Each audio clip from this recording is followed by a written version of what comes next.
रत्नसिंहासने साधुद्वीपि चर्मसमायुते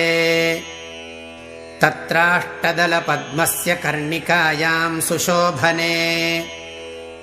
वीरासने समासीनं लम्बदक्षपदाम्बुजम्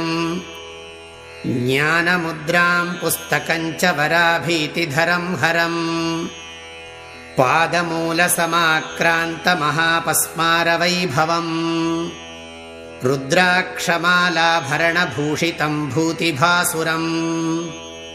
गजचर्मोत्तरीयञ्च मन्दस्मितमुखाम्बुजम् सिद्धवृन्दैर्योगिवृन्दैर्मुनिवृन्दैर्निषेवितम्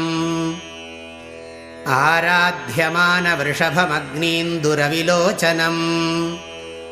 पूरयन्तं कृपादृष्ट्या पुमर्थानाश्रिते जने